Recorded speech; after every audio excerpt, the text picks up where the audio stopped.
Assalamualaikum warahmatullahi wabarakatuh. Innal hamdalillah nahmaduhu wa nasta'dihi wa nastaghfiruh wa na'udzu billahi min shururi anfusina wa min sayyiati a'malina. May yahdihillahu fala mudilla lahu wa may yudlilhu fala hadiya lahu. Asyhadu an la ilaha illallah wa asyhadu anna Muhammadan abduhu wa rasuluh. Tuan sahabat-sahabat yang dikasihi sekalian, masih lagi dalam berbicara mengenai hak-hak kita dengan kawan kita. Dan saya sebut dalam kuliah yang lalu bahawa dalam hubungan sesama manusia, apa yang Allah SWT minta dari kita ialah berusaha, kerana Dia buat kita lemah. Allah SWT minta kita berkongsi kerana Dia buat kita ni kedekut. Allah Ta'ala minta kita menerima kepelbagaian lantaran kita hidup di dunia ini. Dan dalam kuliah yang lalu juga telah disebut bahawa setidak-tidaknya duit ataupun harta kita itu kita berilah kepada kawan kita berdasarkan sebab-sebab yang dinyatakan. Ada 8 sebab tersebut. Dan saya juga sebut dalam kuliah yang lepas bahawa membantu kawan kita itu ada 2 jenis bantuan. Pertama, kita beri pada kawan kita itu wang kita ataupun harta kita. Yang kedua, kita beri pada mereka pertolongan. Jadi memberi wang kepada kawan itu dalam istilahnya dipanggil silah, iaitu menghubungkan. Manakala memberi bantuan yang bukan berbentuk wang ataupun harta kepada kawan dipanggil ma'ruf. Misalnya Allah Ta'ala berfirman qaulun ma'rufun, kata-kata yang baik. Jadi apa-apa saja yang kita beri kepada kawan kita bukan bersifat wang ataupun harta, namanya ma'ruf. Apa yang diberi kepada kawan berbentuk harta dan wang dipanggil silah tadi. Okey. 2 perkara tersebut kita bincang. Yang pertama dulu, itu bahawa silah itu ada 2 jenis. Pertama, kita beri kepada kawan kita sebelum dia minta. Yang kedua, kita beri setelah dia minta. Dan untuk mengulas mengenai kita beri kepada kawan kita harta kita sebelum dia minta, maka kita sebut hari itu ada apa yang dipanggil dengan bakhil, apa yang dipanggil dengan boros. Dan kita sudah buat ukuran Di antara bakhil dengan boros itu ada satu tahap pertengahan yang baik, di mana kita tidak boros dengan kawan kita dan kita juga tidak bakhil. Jadi ukuran itu ialah kita namakan dia dengan sakhi, iaitu murah hati. Murah hati disebut hari itu dengan 3 ciri. Pertama, memberi apa yang diperlukan. Yang kedua, pada kadar yang diperlukan. Yang ketiga, pada masa yang diperlukan. Jadi kita memberi harta kita kepada kawan-kawan kita ataupun sahabat kita pada masa yang diperlukan, pada kadar yang diperlukan, mengikut keperluan, maka kita dipanggil sakhi, iaitu murah hati. Sebaliknya, jika kita memberi pada kadar yang tidak diperlukan, iaitu berlebihan, pada masa yang tidak diperlukan, maka kita dipanggil boros. Adapun tidak memberi keperluan kawan perlu terdesak sangat, kita masih tidak beri, maka kita dipanggil bakhil. Dan sudah disebut hari itu, di antara bakhil dengan boros, bakhil lebih jelek, lebih keji berbanding dengan boros. Kenapa? Kerana bakhil itu ada 4 keburukan. Pertama, orang bakhil itu dia akan bekerja demi untuk mengumpulkan harta, tetapi bukan bekerja untuk memenuhi keperluan. Jadi jika seseorang itu berkahwin ataupun berkawan dengan orang bakhil, orang yang berkahwin ataupun berkawan dengan orang bakhil ni, dia akan menderita. Sebab suami dia kerja bukan kerana nak isi keperluan. Duit dah lebih daripada keperluan pun kerja lagi. Gila kerja sampai tak ada masa dengan kawan, tak ada masa dengan anak isteri. Sebab dia gila dengan kerja tadi. Maka kawan-kawan akan lari dari orang bakhil kerana orang bakhil suka kumpul. Yang kedua, keburukan yang ada pada orang bakhil ni dia suka buat koleksi. Dia suka kumpul. Sedangkan apa yang dia kumpul tu benda tak perlu. Kadang-kadang janganlah kata saya sindir, saya sebut contoh masa saya kerja di Universiti Langkat Sukar. Dekat sana orang Jahat belaka dekat Mesin Melayan ni best of the best lah. Masa saya duduk dekat Universiti Langkat Sukar dulu, saya tengok ramai orang bakhil, di mana ciri-ciri orang bakhil itu bila dapat je benda percuma, walaupun dia tak perlu, dia suka kumpul. Misalnya bila jamuan raya, universiti tu dah bajet satu kepala 5 cucuk seorang sati. Sebab nak makan nasi ipit lagi, nak makan kambing bakar lagi. Tapi kerana dia suka collect, maka dia kali pertama dia duduk depan tu, dia rembat sate 20. Dia tak makan pun sebab kita tahu gigi dia banyak berlubang, tak dia nak makan. Tapi dia ambil lah sebab dia suka kolektor gitu. Malah saya pernah jumpa ada orang dengan begitu bangga bawa anak dia pergi mandi dekat water park pakai pelampung kapal terbang. Ada dia pakai pelampung emas, Malindo, Air Asia. Jadi berarti setiap kali dia naik kapal terbang, dia akan ambil pelampung tu sebab souvenir agaknya kot. Kita pergi rumah dia, tumpang nak masuk bilik air, dia bagi tuala kat kita tu, ada yang Hilton, ada yang Meridian Hotel. Kita pun tanya dia, ini tuala second hand ke beli? Oh tak, dia kata bila pergi hotel, ambil buat souvenir. Ada orang macam tu lah. Jadi orang macam ni, dia dipanggil orang bakhil. Dia suka himpun benda tak perlu. Jadi tuan-tuan dan perempuan, sahabat-sahabat nak tahu sahabat-sahabat ni bakhil ke tidak, balik rumah cuba tengok banyak tak benda tak perlu yang sahabat-sahabat simpan.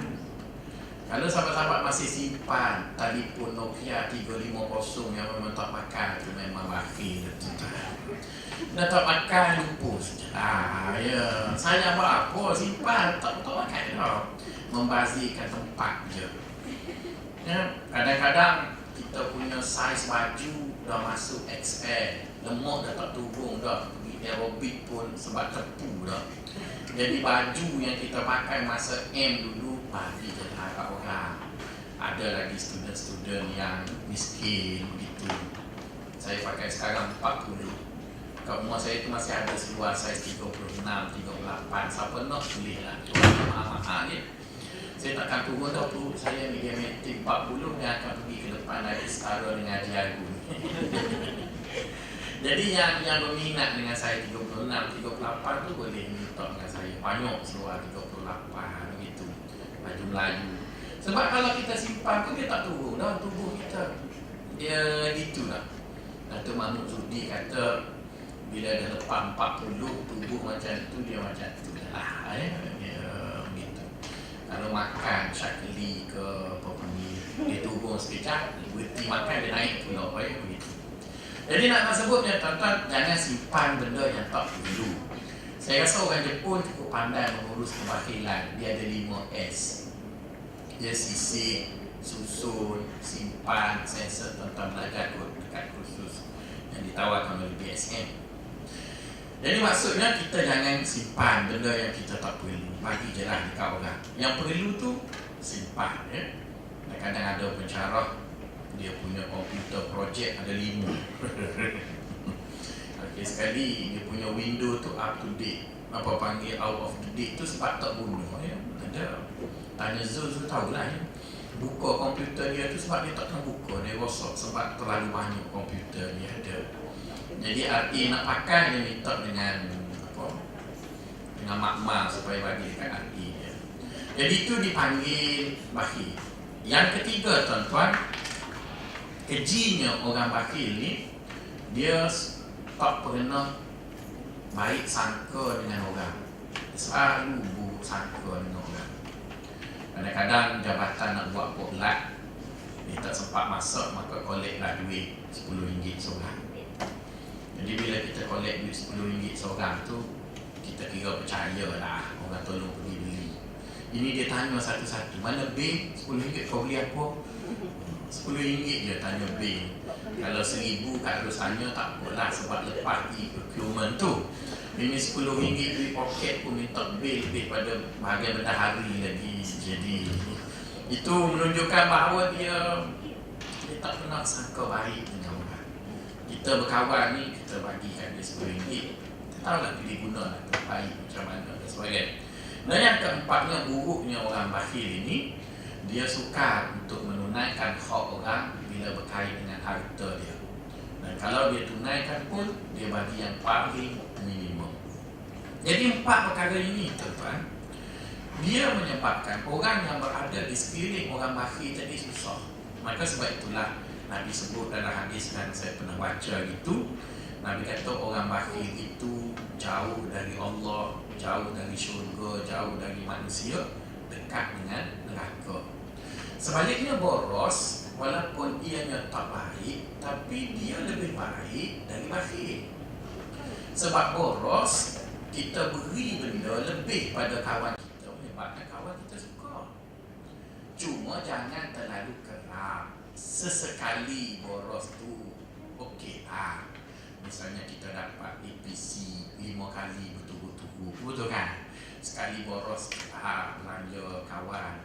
Ini setakat dapat 5 kali, itu nak masuk kali ke-6 tak keluar-keluar lagi tuan-tuan. Jadi kan kawan pun rasa nak rasa yang dia punya ya. Saya tak dapat APC, saya dapat sekali lagi. Okey tuan-tuan, itu kita bercakap yang lalu. Hari ini kita nak bercakap mengenai kawan kita perlu bantuan kita dan dia minta kita. Jadi kita cakap pasal dia tak minta. Ini kita cakap pasal dia minta. Oleh kerana kita dalam agama kita diajar supaya menjaga air muka, air muka kita kena jaga marwah, maka agama kita cukup tak suka orang suka minta dengan orang. Ya, dia cukup tak suka. Maka sebab itulah orang yang kurang meminta-minta lebih dihormati daripada orang yang suka meminta-minta. Apatah lagi kalau orang tu suka mengarah-ngarah, lagi lebih benci. Dianya duduk kat jabatan, pergi ijazah tinggi macam dia pula TPIT. Betul kan? Masuk buat ni mana saya punya pegawai kat TPIT kata saya punya bos Puan Zailah dia kampung. Ada begitu. Jadi bila kita suka mengarah lagi, apatah lagi meminta pun orang tak suka. Jadi oleh kerana itu, agama ajar kita jangan meminta. Sebab meminta dia jatuh air muka. Air muka jatuh. Jadi untuk mengelak air muka kita jatuh, kadang kita terdesak. Kita terdesak untuk meminta. Maka di sana ada 2-3 syarat disuruh kita patuh apabila kita nak minta dengan orang. Syarat-syarat tersebut berlaku kepada orang yang meminta dan orang yang dipinta. Orang yang meminta dan orang yang dipinta. Kita berkawan baik, kita susah, kita nak minta dengan kawan kita. Maka ada beberapa perkara yang harus kita patuhi supaya persahabatan itu tidak menjadi keruh. Begitu juga bagi orang yang dipinta, harus mematuhi beberapa perkara supaya kawan yang meminta itu tidak terkilat. Jadi itu beberapa perkara yang dicanangkan oleh Imam Al-Mawardi. Pertama, kita bercakap mengenai orang yang nak minta. Bagi orang yang ingin meminta dengan seseorang, dia nak minta apa-apalah, khususnya duit ataupun harta dengan seseorang, di sana dia perlu patuh dengan 3 syarat. Perlu patuh dengan 3 syarat. Pertama, kalau kita nak duit kawan kita, kita nak harta kawan kita, pastikanlah kita minta dengan kawan kita tu kerana kita ada sebab. Ya, ada sebab yang munasabah. Maksudnya bila saya nak minta duit adik, saya kena ada sebab yang munasabah. Sebab gaji saya 5 kali lebih besar dari gaji adik. Betul kan? Boleh minta, tapi sebab tu mesti munasabah lah. Tidak kata-kata duit RM10 apa? Mari je lah. Dia mesti ada yang boleh. Maksudnya sebab itu mesti nasabah sangat untuk diminta dengan kawan kita tadi. Ada orang kadang-kadang tuan-tuan, bila dia berkawan, dia suka manipulate kawan. Bila ajak kawan pergi makan kantin API, dia bawa lah duit dia. Tapi bila ajak kawan pergi makan mahbub, selalu tertinggal duit dia. Jadi dia yang ajak kita pergi dengan kereta kita, tapi bila beli, bawa RM10, dia tahu nasi biryani itu 6 lah. Iyalah, sekali okey lah, tapi bila kerap tu penat juga lah kita ya. Saya ada seorang kawan ngaji sekali di Mesir. Kalau nak makan mahal-mahal, selalu dia ajak kita, jom pergi makan. Lepas tu sampai dekat tertinggal duit dalam kereta lah. Allah, bini minta duit pagi tadi, duit tak ada hak halu, hak besar belakang. Tapi kalau dia ajak makan mi celup, dia ada duit. Sebab mi celup ada RM3 kat Kelantan, atas Merkit. Yang tu memang dia Tapi bila nasi Arab yang kena 80, 90, tak buat duit so. Jadi lama-lama, bila tengah hari dia telefon, kita tak angkat. Lepas dia marah, apa tak angkat telefon tadi, kau satu aku telefon. Begok, sakit perut. Padahal kita tak nak angkat. Sebab kalau dia telefon tu, ada tu, dia nak makan sedap, lepas tu duit tinggal. Betul kan? Jadi kita berkawan pun merasa tak seronok lah berkawan gitu. Jadi boleh minta dengan kawan kita, asalkan kita rasa permintaan itu munasabah. Ya? Yang kedua, kita minta dengan kawan kita duit mereka tadi, kita berada dalam satu keadaan di mana kita dah tak boleh tangguh. Maksudnya masa itu juga kita kena guna duit. Anak nak masuk universiti, hari ni last nak dan sebagainya. Inilah masa yang terdesak begitu. Itu sebab ataupun syarat adab yang kedua. Adab yang ketiga, kita minta lah dengan kawan kita itu satu amount yang kita rasa dia boleh beri. Yang kita rasa dia boleh beri. Bukan kita rasa kita nak minta, kita rasa kita boleh beri. Kawan kita tu grade 21, gaji dia dapat 2-3 kali naik. Lama Allah Najib umur semalam nak naik lagi, tapi tak naik lagi. Maka kita tahulah dia gaji campur allowance dalam 3,000. Kita tengok dia pakai Exora mesti 800 sebulan. Betul kan? Tolak loan tu lagi, tolak ini. Kita tahu dia punya bersih adalah RM500. Janganlah kita minta dengan dia RM5,000. Memang dia kawan baik, tapi bengong kot dia pun. Dia ada 500, kita minta dengan dia 5,000. Jadi menjadikan orang tadi, dia memang kawan, tapi dia telan air dia tu berasa pahit macam buah zaitun. Tapi kalau kita minta kawan baik kita ialah Profesor B, 5,000 tu 1/4 dari gaji bulanan dia je. Dia pula pakai Proton Saga BLM je. Betul kan? Installment 400 je. Jadi tak apalah kalau minta banyak sikit pun. Jadi berarti bila nak minta dengan orang, minta lah munasabah dengan agak rasa dia boleh bagi. Sebagai contoh bila Nabi nak kahwinkan Sayyidina Ali, Sayyidina Ali ni orang miskin. Lepas perang Badar, dia dapat harta lah sikit. Itu dia ada 2 ekor kuda, ada 3 bilah pedang, ada 2 perisai. Jadi Nabi cakap dekat Ali, kau dah ada ada 2 motorbike ni kan, kuda tu motorbike lah ya, ada 2 tu. Nabi kata kau pergi jual seekor kuda kau pergi jual 1 perisai, jual 1 pedang. Maksudnya dia masih ada 1 ekor kuda, 2 pedang, 1 perisai. Jadi pada masa tu Nabi bila nak suruh Haji pergi jual, Nabi tak suruh pergi jual dekat pasaran biasa.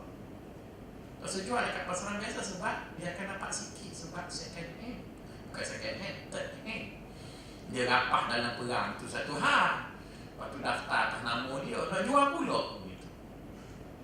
Maka kata Nabi dekat Ali, kau pergi jumpa Abdul Rahman bin Auf, kau minta dengan dia beli kuda kau ni lebih dari harga pasaran.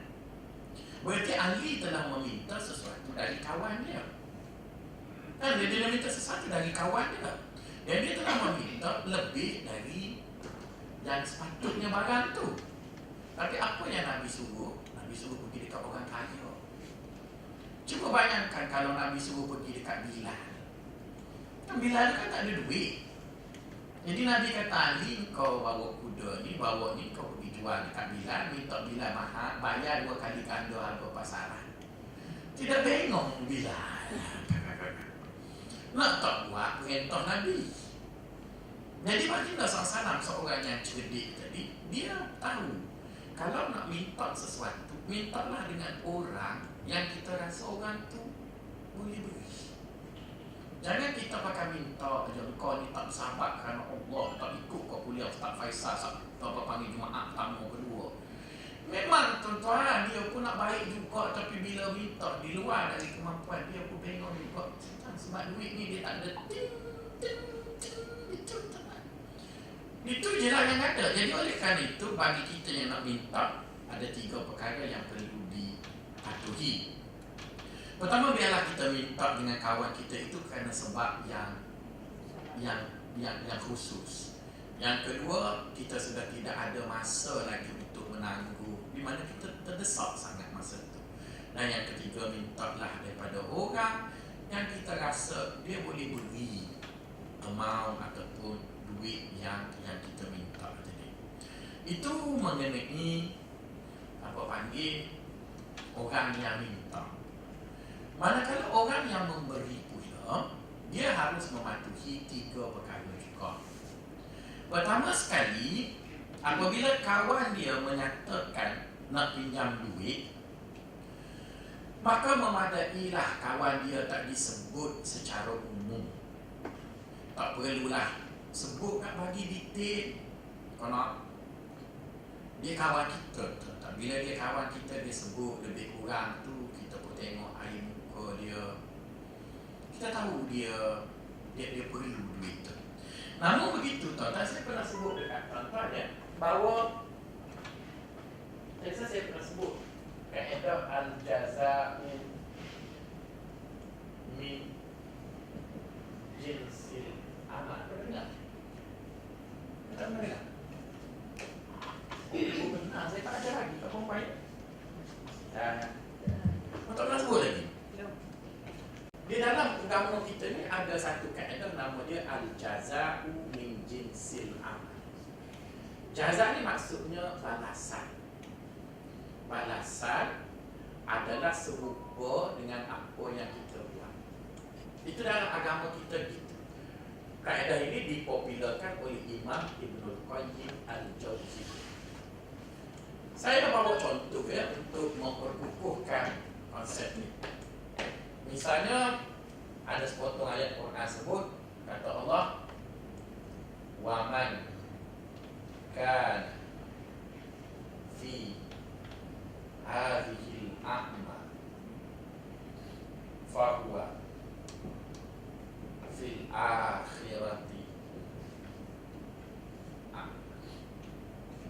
Kata Allah, sesiapa yang hidup di dunia ini dia buat buta, kan? Buat buta. Maka di akhirat nanti Allah juga buat buta dekat dia. Tidak dipanggil balas buta. Mu buat buta, aku pun buat buta juga. Maksudnya kalau kita duduk di dunia ni, kawan kita susah, kita buat buat endok, dia buat bodoh, orang Jawa panggil gelendung. Buat lembu kenyang je. Jadi kita kena ingat sampai masa kita susah, orang akan balas. Ya, lah. Jadi kita tak payah marah-marah orang. Sebab orang akan balas macam kita buat. Kalau kita menyusahkan orang, maka orang pun menyusahkan kita. Karena kita bersalah dengan orang, mengalahkan tuh puan. Itu dah. Betul kan? Ada orang salah. Salah. Makanya kena ingat, bila orang salam dengan dia pun, sebab kita tak boleh nak marah orang sebab buat dulu. Dalam hadis Nabi sebut, man tatabba'a awrata akhi tatabba'a Allah awrata. Siapa yang suka buka aib orang, maka Allah bukalah aib dia. Kan serupa. Wa man satara aiba akhi satara Allah aiba. Siapa yang sorok aib saudara dia, maka Allah soroklah aib dia. Man la yarham la yurham. Siapa tak reti respect orang, maka orang pun tak reti lah respect ni. Takkan tuan-tuan dan puan tak tengok kita duduk di fakulti, kita duduk di universiti, ada orang tu jumpa kita selampau, maka dia jangan harap orang jumpa dia tahu jumpa dia. Kalau sekali-sekala kita jumpa dia, mungkin dia nak ganti kerja Cik Suhaimi, tengok ciri rosak Cik Suhaimi tu saya boleh faham sebab dia duduk bahagian pembangunan, tengok ciri rosak apa.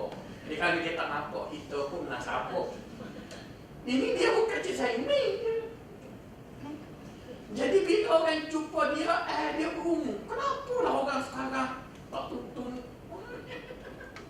Kita pun gelak je sebab dia pun bukan dia ke orang tu. Kita pun gitu juga lah dengan dia. Sesebabnya agama ajar itu bukan saya ajar. Agama ajar al-jaza'u min jinsil amal. Balasan itu adalah serupa dengan apa yang kita buat. Yang kita panggil dengan nama yang lebih Melayu sikit, dia panggil timbal balas. Itu kaedah yang ada dalam agama kita, timbal balas. Allah kata, mu buat buta dengan aku buat buta juga dengan kau. Engkau tolong hamba aku tolonglah engkau. Allahu fi aunil abdi ma dama al-abdu fi auni akhihi. Allah itu akan sentiasa menolong seseorang hamba selagi mana hamba itu menolong kawan-kawan dia. Itu je lah. Jadi tuan-tuan kena faham begitu ya. Hidup dengan manusia itu sifat yang ada. Kita susah dengan orang susah juga dengan kita. Kita senang dengan orang senang dengan kita. Kita buat baik dengan orang buat baik dengan kita buat jahat. Begitu. Okey puan-puan, bila kita dah faham begitu, menterjemahkan konsep ini, maka sahabat-sahabat dalam hidup dengan manusia ada dua perkara sahabat kena buat. Satu dia panggil sebab, satu dia panggil hello. Ya, satu sebab, satu hello. Okey, apa makna sebab? Sebab bermaksud peraturan-peraturan ataupun perkara-perkara yang perlu kita patuhi. Kita kena ikutlah peraturan ataupun perkara yang perlu kita patuhi. Yang kedua, kita panggil dia hello. Hello bukan tipu ya. Tipu berdosa. Hello bermaksud kebijaksanaan yang ada untuk menyelesaikan konflik. Jadi apabila kita hidup dengan manusia, kita akan bertemu dengan konflik. Kita akan bertemu dengan konflik. Jadi konflik tadi, kalau kita selesaikan dengan cara sebab dan peraturan, kadang-kadang dia tak selesai, maka kita kena guna hello. Okey, saya nak tanya tuan-tuan, apa makna tipu? Itu seerti. Saya tak tanya seerti. Kan tuan-tuan suka cakap tipu. Kenapa tu? Tak bercakap benar. Seerti juga cuma kata-kata. Tak bercakap benar. Okey, apa makna benar? Tak tipu. Nanti sakit orang. Kan kita kan selalu kata kat orang, "Mu ni nipu lah." Apa makna kita? Tahu? Oh, benar contoh. Macam mana? Nak pencing dari sini kan? Mesti ada indikator ya bila kita kata orang tu menipu. Sebab menipu tu kan benda agama tak suka, kita panggil dosa.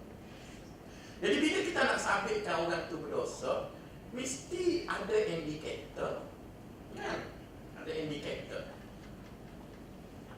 Kita nak potong tangan orang curi, mesti ada ukuran-ukuran yang menyabitkan dia mencuri. Tuan-tuan pernah tengok ya, ada orang tukar duit dalam tong derma. Ajar lu tak betul kan? Dia nak derma RM1 lah, tapi dia bawa duit RM100. Jadi tong lagi tu apa banyak dia ambil bulan itu kan? Jadi kalau tengok banyak ambil itu, kita kata astagfirullah, ambil duit tabut. Tak, ditukar. Betul sekali tu. Tapi sekali tengok tu macam ambil duit derma, betul tak? Dia tak ambil duit derma, dia tukar. Jadi sebab itu kadang-kadang kalau kita tak tahu dia punya definisi, kita ada tuduh orang gitu kan. Dia tu kadang-kadang, dia tu boros, dia tu nipu. Kata-kata, apa ada nipu? Entah. Macam kita tuduh dia tu. Itu dia. Jadi sebab itu bila kita kata orang tu menipu, mesti ada ukuran. Seperti mana kita kata bakhil lah gitu kan. Mesti ada ukuran. Sebab itu kita dah sebut ukuran, baru kita jelas. Bakhil ialah satu nisbah yang kurang daripada sepatut tadi. Boros ialah lebih dari sepatut. Apakah nisbah sepatut? Itu memberi sesuatu pada keperluan, pada masa yang diperlukan, pada kadar yang diperlukan. Jadi keluar daripada benda itu, maka kita panggil boros atau bakhil. Jadi lebih mudah. Jadi kita pakai tuduh sembrono begitu. Okeylah tuan-tuan, bila kita sebut tipu itu ada dua perkara. Pertama, kenyataan atau perbuatan yang tidak menepati realiti. Yang kedua, tujuan memudaratkan. Ketiga, kerap. Ya? Ada tiga perkara itu, barulah orang tadi dipanggil menipu dan berdosa. Menipu dan berdosa. Iaitu kita buat kenyataan ataupun kita buat perbuatan yang mana kenyataan atau perbuatan kita itu tidak menepati realiti yang sebenar. Tapi kalau sekadar itu, dia belum dosa lagi. Dia mesti niatnya nak memudaratkan orang. Tapi kalau kita buat kenyataan ataupun kita buat perbuatan yang tidak menepati realiti, tapi bukan tujuan memudaratkan, akan nipu. Kalau nipu kenapa? Omar pernah tengok seorang ibu tua yang miskin, anaknya menangis kelaparan, mak dia ambil air, rebu batu. Nah, tidak tipu kan? Tapi kenapa Omar tak tangkap ibu tu? Menipu lah. Bukan nak memudaratkan sebab dia tak ada benda dia nak makan. Jadi dia rebuh batu tu, anak dia bunyi batu menggelegak tu, lama masak tertidur. Betul kan? Dia bukan nak memudaratkan. Kadang-kadang kita nak keluar dari simpang dekat belakang gad rotu tu. Kan? Mana kalau driver perempuan duduk depan tu, Allah. Dia punya ekor tuan-tuan. Dalam gate ni lagi. Sebab dia driver nak tunggu kereta tak ada, baru dia nak pergi. Mana ada dalam jalan 3 link belah 31 ya. sekali ada budak tu, dia bengang sampai dia potong, dia pergi, "Makcik, saya tolong tahan." Dia tahan. Tak apa, kata dia nak tunggu, mungkin dia belajar dekat sekolah memandu tu, dia nak tunggu tanduk baru pergi. Sebenarnya dia tu ambil kotor tu yang lain. Maka kita mesti pakai hello. Betul kan? Hello-nya solong kepala sikit.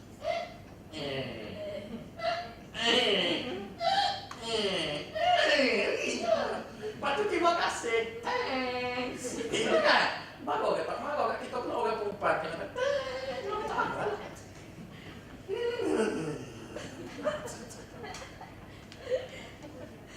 Jadi maksudnya, bila saya sebut hello, saya tak ajar tuan-tuan nipu dosa.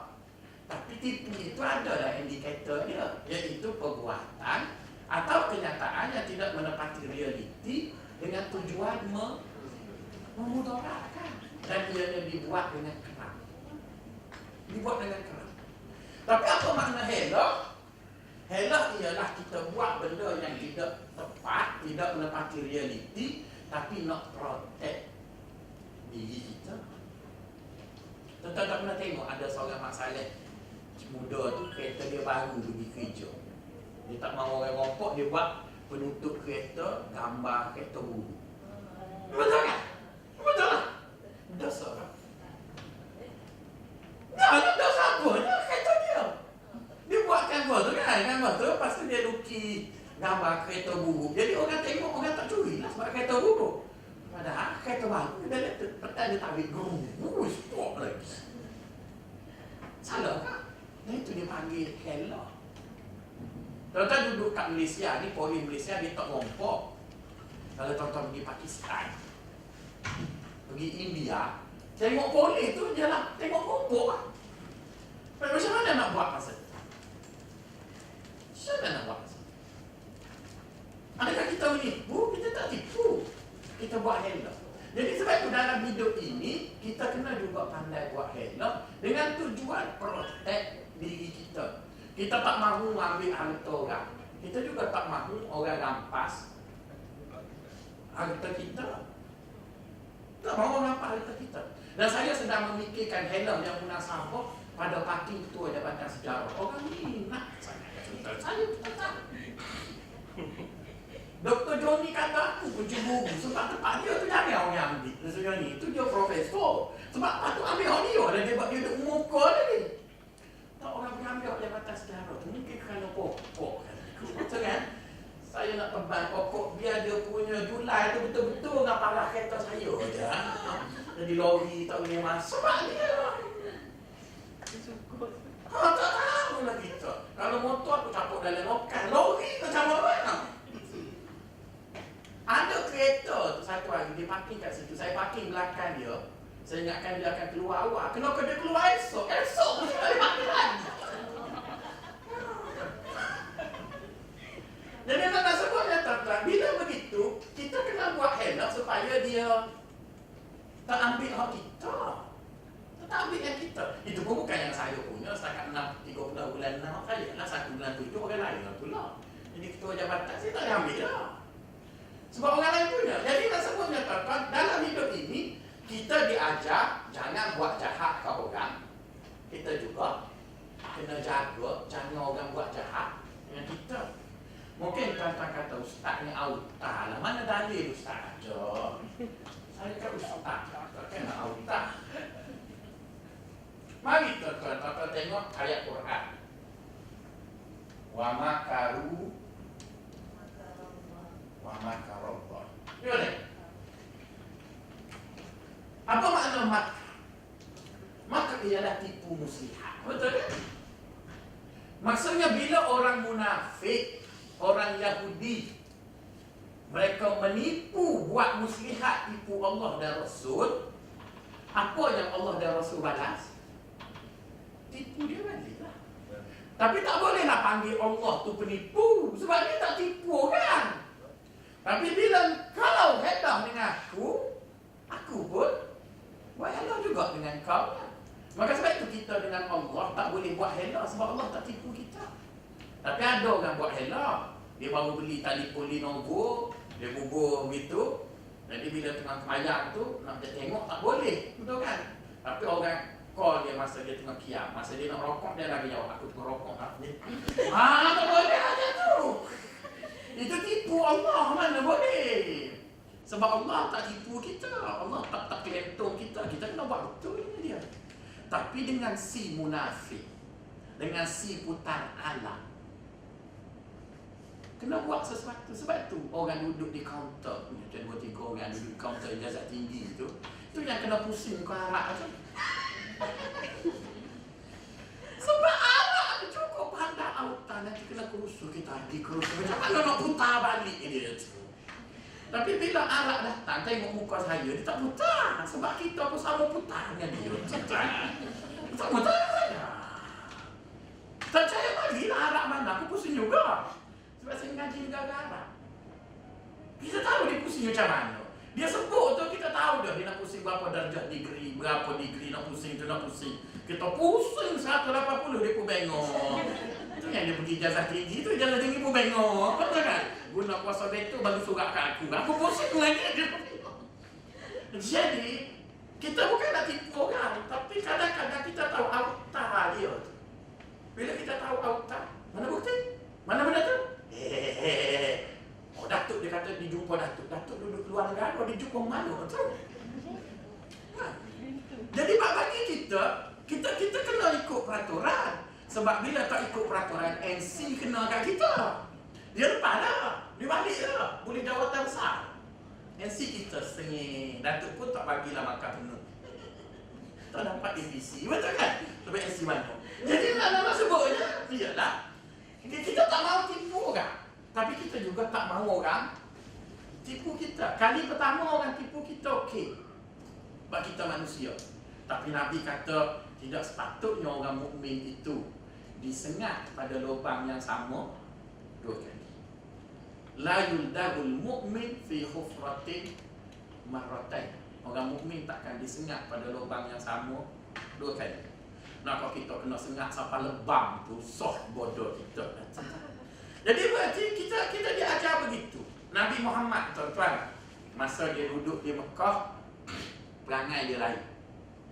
Bila dia pergi ke Madinah, dia jumpa ramai si putar alam. Ada 500 orang munafik di Madinah. Dan dia tak bunuh pun munafik tu. Munafik tu jadi kawan dia.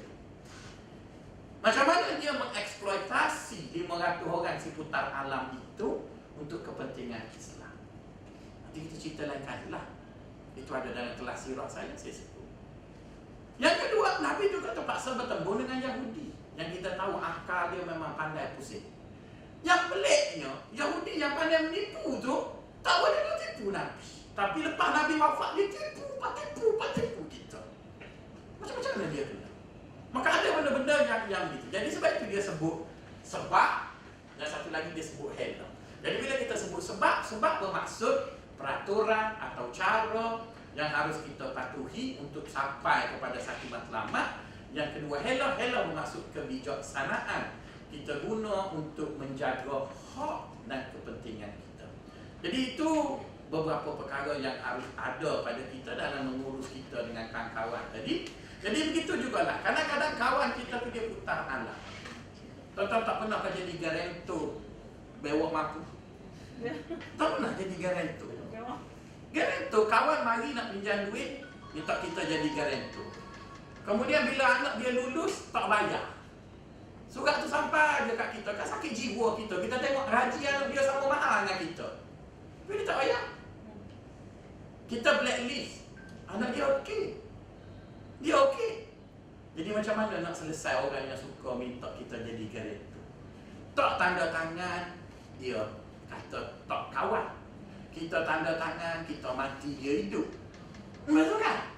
Itu kita cerita minggu depan. Assalamualaikum warahmatullahi wabarakatuh.